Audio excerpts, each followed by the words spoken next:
Ladies and gentlemen, welcome. We're now going to go into the panel on the future of rules-based collaboration, chaired by Yalda Hakim again, and she's going to introduce the panel. And after that, immediately, we're going to have the keynote speech by John Kerry.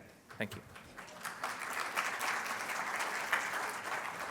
It's a pleasure to be here with you again. I got really great feedback from our last session. One of the things that someone in the audience said to me is that, we need to have more robust conversations about the realities of the world, that often we just talk in very linear terms. So I'm hoping that our panelists today can sort of, be more honest and open about the challenges that we're facing, but also what tangible things need to happen so that you walk away from today and there is a sense that there's substance in what we're hearing rather than just talking points.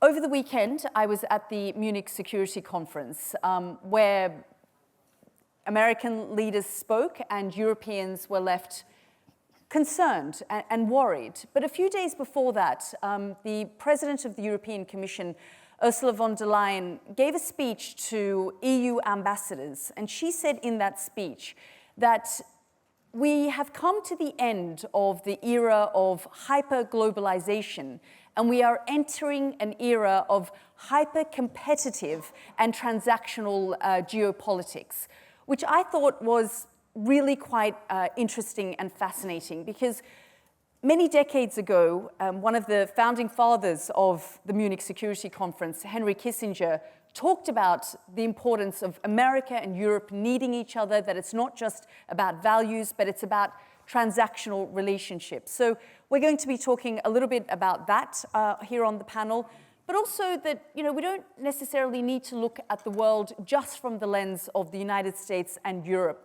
That these terms that we coined for ourselves, currently it's the global south, but there's a whole world out there where people are, just as America is putting itself first, or European leaders are talking about putting themselves first, India is saying we need to put ourselves first.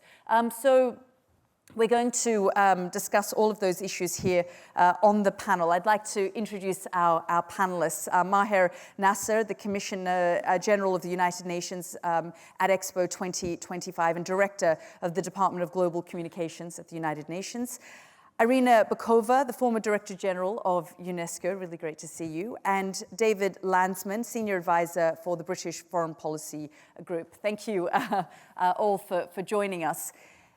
I want to sort of begin, Maher, by asking you the question of the relevance of the United Nations. Often, I speak to people who say, what is the point of the UN? What does it actually ultimately do?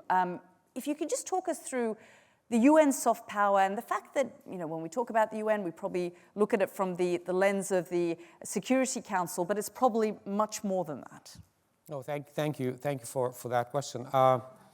Indeed, if you look at the newspapers and the coverage, and the UN comes in the headlines when it's all about matters of peace and security, Security Council.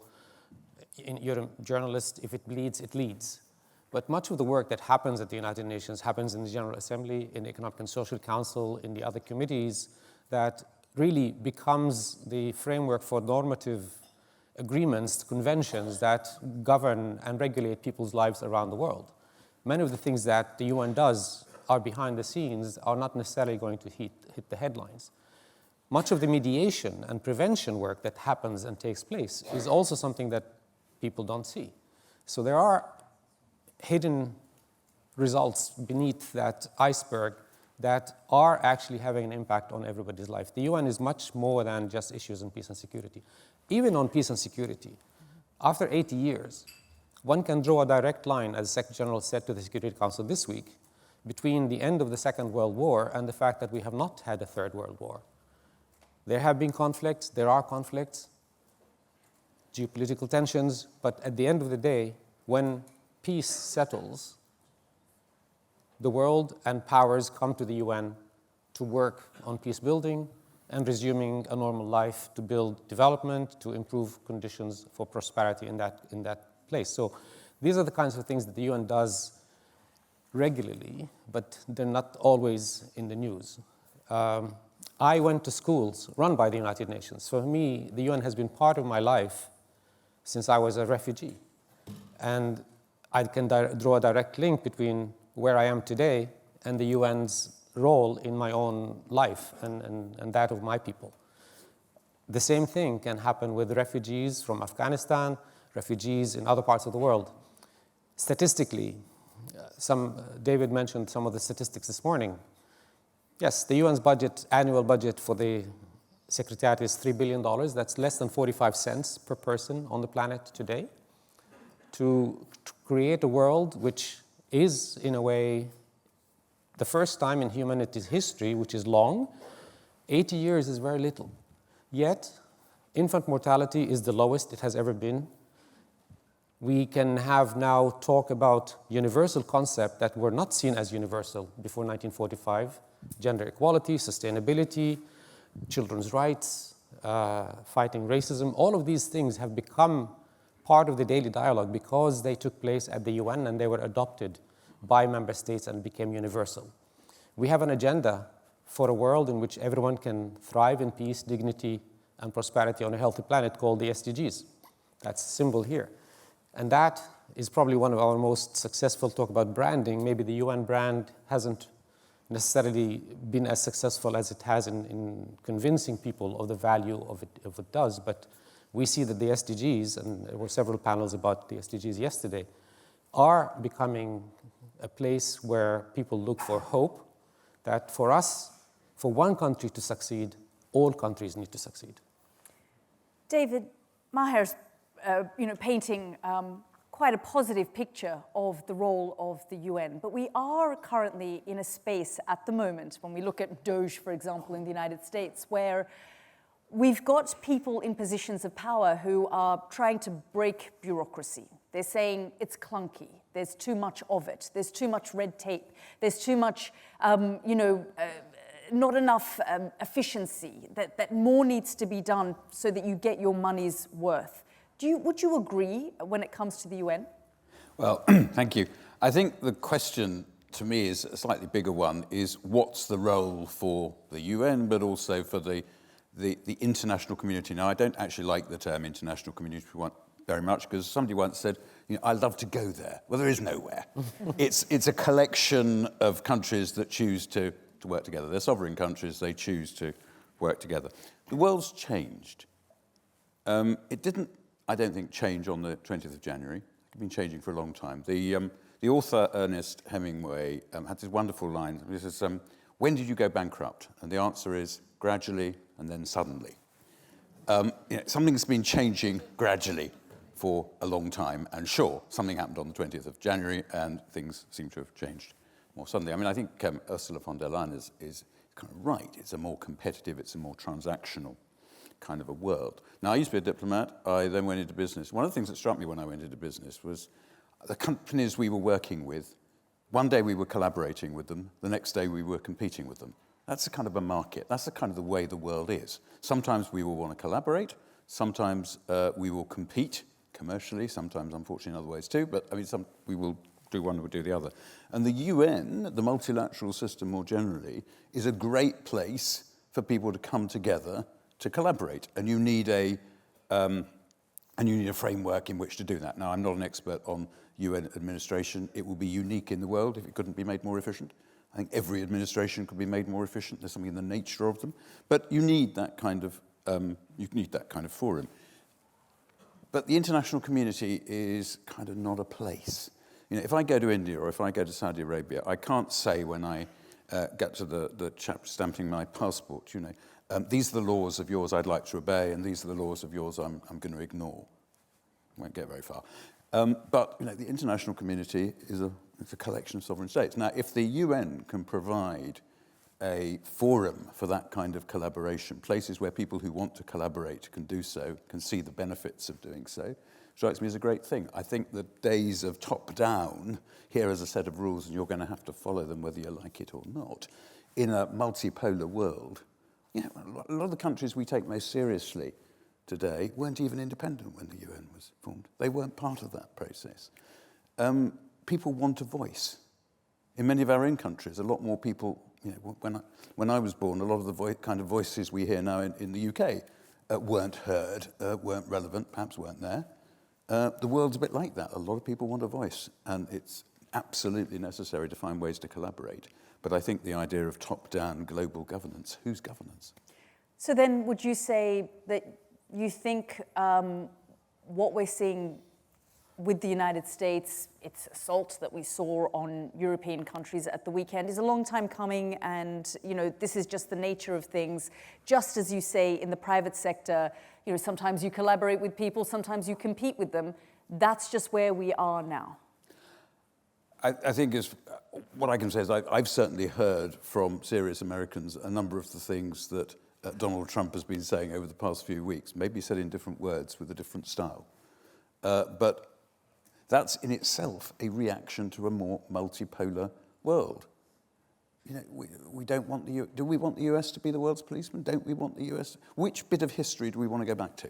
I think we need to look forward and work out what's the best framework for collaboration in the world as we have it. And I think Ursula von der Leyen's characterization is a pretty good place to start. I just want to push you on that, though. What does that look like in principle? Are we in a world where we see it carved up, between three spheres of influence, for example, the United States', Russia's, and China's? I'm not sure I'd characterize it quite like that. But sovereignty, which I think most countries in the world rather hold on to, means that people are going to choose their interests, they're going to choose their alliances, and they'll work with larger countries where that suits them to do so. The next thing is they're going to see that it's in their interests in many, many ways to collaborate. The US and China collaborate in many ways. They compete in other ways. And there is absolutely a role for the international community, wherever or whatever, to facilitate that, because there are lots of things people do want. And a lot of countries many countries will still want to be collaborating in a lot of things today that they were collaborating in last year and 5 years ago, and there'll be new ones. So it's just messier. Daddy isn't there to tell us what to do, but actually most people don't want Daddy to be telling them what to do. Irina, is messier better? Well, I think sometimes we are so much used to the UN, to the rules, to everything that was there. We tend to be a little bit nostalgic because we said, what is happening nowadays in the world? Before it was much easier. You knew where to go, what to do, what kind of decisions and how to do. And now it's indeed messier. I do agree that it is messier. But I would like to say here 2 points. First, to confirm what both Maher and David said, that we should not discard the UN. Now, a lot of people say UN is not doing anything, UN is not relevant, and I don't agree with that. Yes, indeed, it has changed, but UN, if you look at the evolution of, and I come from an agency part, from the system, not New York, not the political side, not the Security Council, but from the agencies, that each of the agencies, we have our own responsibilities. And I think we are quite good at doing that. I'm speaking about UNESCO, which is the international brands, I would say, in terms of culture, promoting all the legal basis for the cooperation, setting the standards. And I think one of the best brand, correct me, Maher, if I'm wrong, of the UN, not just UNESCO, is the World Heritage. When you say World Heritage, everybody knows what it is all about. And it touches every single person's identity. And this is something that UNESCO brought to the world, and UN, respectively. And a lot of great ideas are launched there. They exist, they develop, and I would say they have their own life. And so many of the ideas that the United Nations has launched have their own life. I mean, look at the changing of the concept of human development, which did not exist some 30 years ago. We were thinking only in terms of GDP. Mm-hmm. And still a lot of thinking about, GDP defines the progress of a certain country, a region, or otherwise. And UN launched the different approach with the Amartya Sen at those times, commission in the 90s, then the UN system took it, United Nations Development Program, and gradually it's starting to build. And today we know that GDP is not enough because there are so many other. We have to go beyond GDP, as the Secretary General Guterres launched an initiative a couple of years ago. And this was born in the UN, once again, which defines something very deep in the economy, the social life, the fabric of many of the countries and of societies. Now, to come back to your question about the messy, yes, it is much more messy because the world is messy. So we are not just having, the PIP5s, the Security Council, and we look at them and say, oh, if they don't agree, so UN is dead. But they didn't agree even before the fall of the Berlin Wall, if you come to think about it. But there were a lot of good ideas developing there. So I think nowadays, probably the difficulty, the challenge also is, and I know the UN, the agencies and others are doing it, to open to others, to other actors, which are very, I would say, effective. Today, it's not just the governments. Today, we have civil society, strong civil society. We have academia, we have the private sector that were participating for the first time very actively, proactively in the adoption of the Agenda 2030.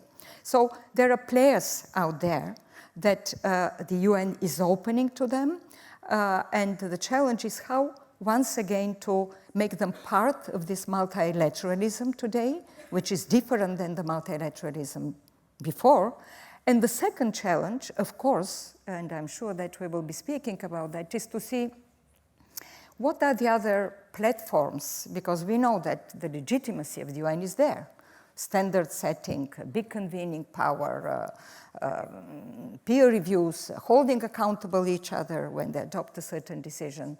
But now we see others. Do you still think the UN is doing that, though? Yes, yeah, it is doing. I can tell you from our own experience at UNESCO, look at the Education for All, which was part of the former Millennium Development Goals. What UNESCO was doing is precisely to hold governments accountable what they were doing in the education sector. And now we have the other, much higher, I would say, educational goal, just to take one of them. But you do this in a multilateral system. You do this by involving all the governments and having this peer review and accountability. And the last, which I just want to mention here, because it also has a relevance to multilateralism, it's not just the UN. We have the G20. We have other venues, other platforms. And I think having kind of a, how we put it, more inclusiveness in this is important. I would strongly recommend, there was the report of the Global Commission on Effective Multilateralism that preceded the summit in New York last September, the Summit of the Future. And this report of the Global Commission, which was led by the former president of Liberia, Ellen Sirleaf Johnston, and the former Prime Minister of Sweden, Stephen Löfven, there is a very interesting discussion there about what kind of multilateralism. And I do agree, it should be networking and inclusive. And I think here we may find the new kind of elements that are emerging in terms of the future of multilateralism. What does that mean when you say inclusive? What does that mean in principle? You know, what is the meaning behind that? I think it is that there are countries, regions, and others that are not feeling excluded from this process. One of the problems of the G20, which started only by tackling the financial crisis, right, in 28. And now we see it's growing. I mean, the G20 nowadays is taking culture, for example. They had a big declaration in Delhi in G20 about the role of culture, putting emphasis on intangible heritage. Before that in Saudi Arabia, huge. They start to discuss intercultural dialogue, interreligious dialogue in Rome, in Italy, for the G20 in Italy. All these are good elements. I don't think that we should say, oh, no, please, don't do that. No, I think it's good. But it is not does not represent the world, right? The world out there is much bigger. And this is where kind of I would say a synergy or some kind of a better coordination. Still, the UN is the legitimate, it's the biggest platform. And how to make both of them work together, I think still we need to fine-tune this relationship, I would say. Maher, I just want to pick up on Irina's point about the world being a big place, because certainly from our perspective, we do look at the world through the lens of the West, through the United States, through European countries. But actually, the world is a really big place. And I remember being in India at the start of the war in Ukraine, and the feeling in India was, don't pressure us to choose a side. We have good relations with the Chinese. We're not going to stop buying their gas and oil, because actually, we're not quite sure that the West is not going to betray everyone, change their mind in a few years' time. And frankly, that's how we've seen things could play out at the moment. Absolutely. I mean, the UN created in 1945 with 51 member states. The rest of the world was colonized by some of the 51 member states. And it has now 193 countries. The population of the world was 2.3 billion. It is now 8.3 billion, and most of those are in Global South. The percentage of people living in the so-called West, Europe and America and other countries, rich countries at the moment, is shrinking. And we look at the world, where is the future? We talk about the future. By the end of this century, there will be 10 billion people. 4 billion of those will be in Africa. And every country comes to the UN, every country gains independence. The first thing they want to do is join the United Nations, because it is seen as the most representative place where equal sovereign equality of member states. And the General Assembly is the most representative and practically inclusive forum within the United Nations. They join the United Nations, and they are there to pursue their own interests. So every country is coming not to do what other countries are telling it to do. It's coming to the UN in the same way that they go to Expo, the same way that they go to fairs to promote themselves, to promote the interests of their people. That's what governments are supposed to be doing. And they can do that at the United Nations because that's the place where they can discuss with others, find common ground, and agree on them. And when they agree on things, we see success. We see it successful in peace operations in the Security Council. When there's a member state that uses a veto, we don't see success, and we see a problem and failure. And the veto is being seen as one of the problems that are exasperating some solutions to certain problems in the world. But let's go back to 1945. I think the veto was a necessary condition to create the organization at the time, because you had two superpowers that needed to protect our interests. The winners got, and now we see a situation where also the Security Council is not only the issue of the veto, it is seen as not representative of the world today. And in 2020, at the 75th anniversary of the United Nations, Secretary General Antonio Guterres said, we are not going to celebrate 75 years and blow out 75 candles. Let's do a global listening exercise. Let's listen to the world and see what they tell us needs to be done, what sort of UN, what sort of multilateral system we need in the year 2050, by the middle of next century. And we did that exercise, and he sent the report to member states. They came and asked him, okay, what do you recommend? And he published a report called Our Common Agenda, which proposed the Summit of the Future that took place last year. And I think in those discussions, it was clear. The framework exists, but it still remains in a world of 1945, not the world of 2024. And the Summit of the Future, the Pact for the Future, member states agreed that there are needs. They will have to tackle reform of the Security Council. They need to tackle the reform of the global financial institutions, which again, represented the world of 1945, not the world of today. How do you do that reform, though, and bring in member states and reform things like the veto power, for example? I mean, how do you even do that? Where do you begin with that and say, well, we have to represent the world of today, and perhaps you have veto power, you shouldn't, and so-and-so should have veto power, or vice versa? Well, this is exactly what is coming to happen now between member states. I mean, this is a member states process. They have agreed to it. But of course, what we do, our role as Department of Global Communications is trying to make the UN as transparent as possible. So when something happens at the UN and member states agree on something, we put it out there so that the citizens of those countries, different actors, civil society, academia, media, okay, this is what your leaders have agreed to. Now, please hold them accountable. Push in that direction. Of course, the reform is not going to be easy. Nothing that changes the structure is going to be easy, but it has to be done, and it will be done at the United Nations in a way that the country will need to use its soft power. Every country needs to use its soft power to convince other countries to go along with it.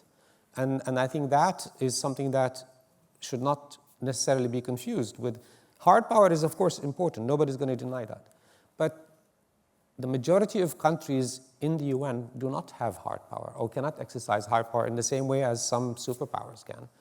And therefore, their only recourse is soft power. And again, they can work together. It's the same way workers can only get concessions from the factory owner by working together. And that's what we have seen happen at the United Nations. And hopefully it will result in a moving forward. But private sector is another place. Another area that they agreed to in the Summit of the Future is, of course, the need for AI governance.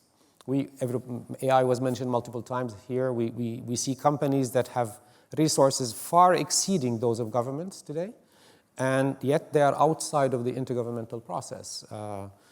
Non-state actors was used to be a reference to military groups outside of government, but I think some private entities today, especially in the media, are non-state actors that have influence, global influence on how we receive information, on whether it's factual or infactual. I mean, going back to the previous discussion, they are so far in the AI realm unregulated. And the Pact for the Future, Global Digital Compact, for the first time, there's an agreement on the need to start talking about regulating AI and at least creating some kind of guardrails that don't allow this technology, which has great potential, to take us down a road with great peril. David, earlier you said, do we want to live in a world where you have a top dog and then everyone else follows? We heard J.D. Vance tell Europeans there is a new sheriff in town, and this is how we're going to do things. So we're going to decide that there's going to be peace in Ukraine, and we're going to talk directly to the aggressor. And Ukraine, you don't have a seat at the table at the moment, neither do you Europeans. We're going to resolve the issue in the Middle East, and we've decided to buy Gaza, and the people of Gaza can just move somewhere else, and the Arabs can figure it out. So I guess my question to you is, while we want to say things like, well, every country should be looking at what they can get out of the international order, and there is no international community, but at the end of the day, we are hearing these sorts of statements coming out of the United States. Yeah, I mean, we're talking about what's real rather than what we'd like. I mean, we might, actually, I wouldn't like global government because I wouldn't trust the people in charge of it. But you might like the idea of a global government, but we don't have one. What we have, I mean, the last few years we've heard a lot about coalitions of the willing. And it seems to me that the international community, the UN members, need to become a coalition of the willing. So you do what you do. It's not a top-down. It's not a set of rules and you've got to follow them. You follow them if you want to. You're a sovereign state. You are not going to be told there was a vote in the UN and you're going to do this. Some will, some won't. Now, we all know hard power ultimately is decisive. Hard power militarily, but also economically. Now, if you're going to have a coalition of the willing, because even the hardest of hard powers, even if the toughest of tough guys want something from others, they want to collaborate, that's where soft power comes in. And it seems to me that in the competitive and transactional world that we're now living in, soft power is more important. Again, going back to my market analogy, I think we were hearing earlier, in the worlds of media and advertising, your soft power is very important precisely because you want people to do things that they might not want to do, and you've got to persuade them. So I think that the soft power element, it's always going to be hard power is always going to be there, and that's a fact of life. We might wish it away. But the soft power element, and if you want to persuade people to do more than you want to force them to do, and most of the time, leaving that rhetoric aside, there aren't that many governments that want to spend all their time forcing others to do all the things they want them to do. So you're going to want to work in all sorts of areas, not just the ones that the Security Council is most concerned with, but in all the others, the economic, the development, the cultural, whatever. You're going to want to do that. So I guess it's the right thing for me to say on this occasion, but now seems to be the time for soft power. I guess, I then wonder when we hear things like alliances based on values, are you saying that that is something that we don't need to necessarily be thinking about when we sort of deal with countries and states and governments? Do we need to then think about, well, human rights records, for example, or is it all just a bit transactional and we use our soft power where we can to get what we want out of it? Do you know, I don't expect to get universal agreement on this, but I worry about policies based on values. And I tell you why I worry about policies based on values, because they're quite hard to interpret. If Britain or America or China or whoever does something and says we're doing it because of our values, how many people out there are actually going to believe it? Point one. And point two, in democracies at least, but probably well beyond that, if you set your policies, particularly, oh my goodness, we've had enough of these over the past few decades, military interventions based on values, what do we usually see? The enthusiasm at the beginning peters out quite quickly when there's no legitimacy left for the activity that you've launched, and people are a lot worse off as the result.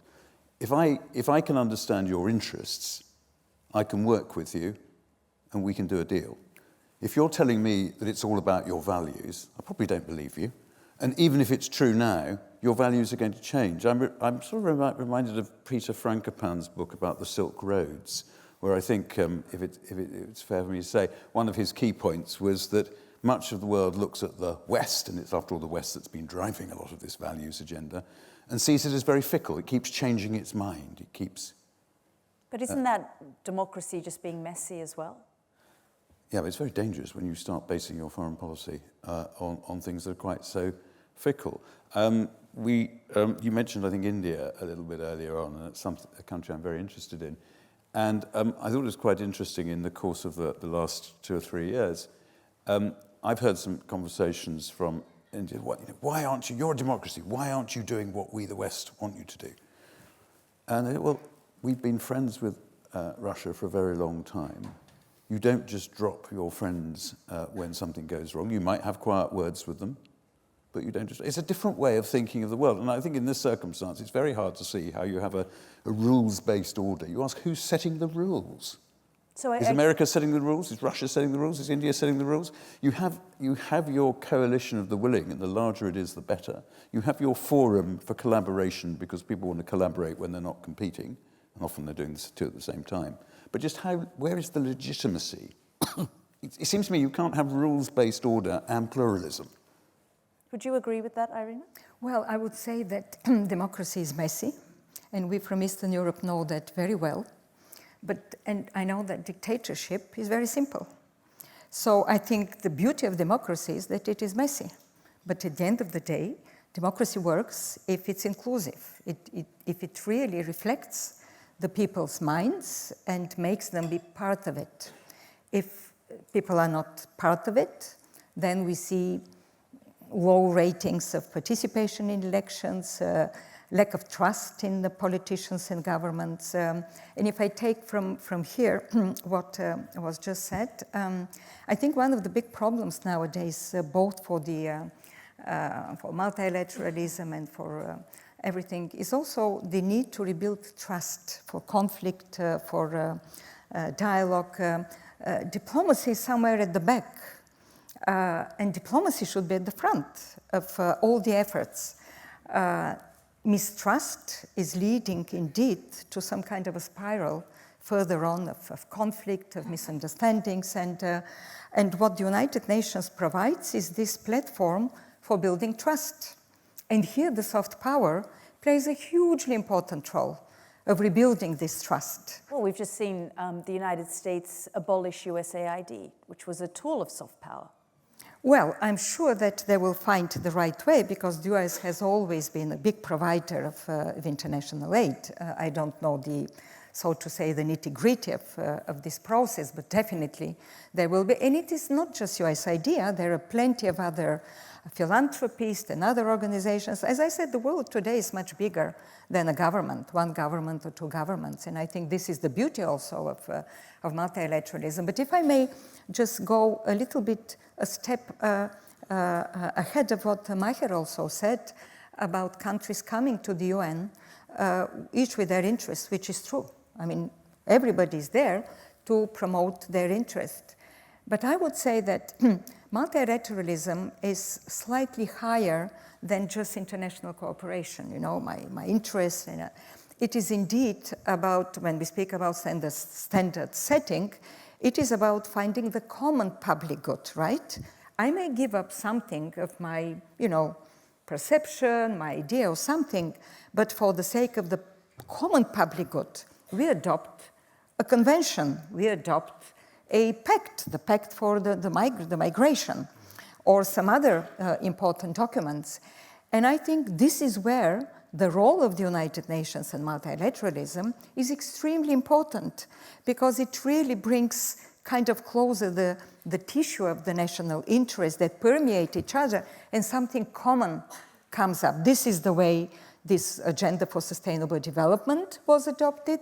This is the way the Paris Climate Agreement was adopted, which needed a lot of diplomacy, a lot of give and take, a lot of sharing of concerns, of legitimate concerns, of challenges for the future. But finally it worked out. And it worked out precisely because the UN created this platform. Maher, would you agree with David when he says, questions the idea of values-based? Who is setting the values? But for us, the values are enshrined in the Charter of the United Nations that member states adopted in 1945, in the Universal Declaration of Human Rights, in the conventions and agreements that member states agreed to, and of course now the Sustainable Development Goals. Just going back to build on that, member states do come to pursue their interests at the UN, but also they come to work together to tackle global challenges. And global challenges that we're facing today are beyond the capacity of one country or a group of countries of managing together. We saw this with COVID. COVID-19, when it hit in 2020, we were told, and the science verified it at the time, it will take 9 to 12 years to develop a vaccine. Yet, we had a vaccine developed in less than a year because of the great collaboration that took place between different countries, different scientists, different academic institutions, different research, building on the mRNA technology, and then within 9 months, a vaccine was adopted. It was a big success story, but it created a trust story, because we were saying, or WHO was saying, it will take 9 to 12 years to create a vaccine, and then in 9 months we had a vaccine. Oh, what is this? Maybe we can't trust this vaccine. Well, you've now got the US pulled out of the WHO, and if COVID were to strike tomorrow, there is a health secretary who would say, well, maybe the vaccine is not good for us. I think vaccines, we know, we have to trust in science, we have to trust in facts. The US is one country, but there are many countries that have to work together to pursue the work and collaboration on vaccines. I think vaccines is probably one of the reasons why we have managed to eradicate smallpox. We're almost that close to eradicating polio, and that is another aspect of the work of the United Nations. So definitely climate change, people say climate change, what was the value of the Paris Agreement? The Paris Agreement, if it wasn't for the Paris Agreement, the trajectory of where we are today and 2030 was that we're going to be already 3 to 4 degrees centigrade warmer. But now, because of the Paris Agreement, because of the measures that were taken by different countries across the world, and cities and private sector companies and adopted measures, we are between 1.5 to 2.5, which is not ideal, but better than the 3.5, 4 degrees centigrade. So with collaboration, we see again, we succeed. Not just in the issues of peace and security, but across the board. We have, it's safer to fly today than to ride a car. And that because there's an agency of the UN based in Montreal that regulates and cooperates sharing information.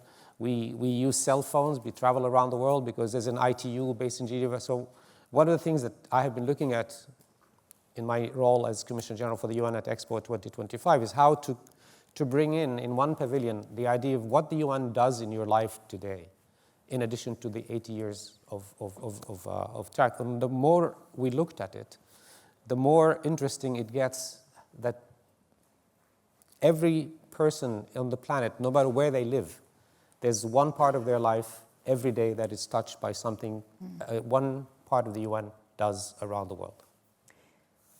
David, we've got about 4 minutes left, but I just wanted to pick up on something you said at the very beginning of the talk, in terms of we're in this ever-changing world, where the state of the world is. Actually, it didn't happen on the 20th of January this year. It's been coming for some time, and it feels like people are voting in certain ways. Certainly, we're seeing the rise of populist governments here in Europe, across Europe, because people have frustrations and they're expressing it through democracy in the polls. And certainly we saw that in the United States as well. We've also talked about the value of values. Would you say then that the liberal international order, did it ever really exist?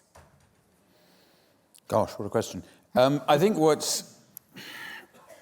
we live in a world where there's a lot of, let's say certain levels, transparency, and people expect some accountability.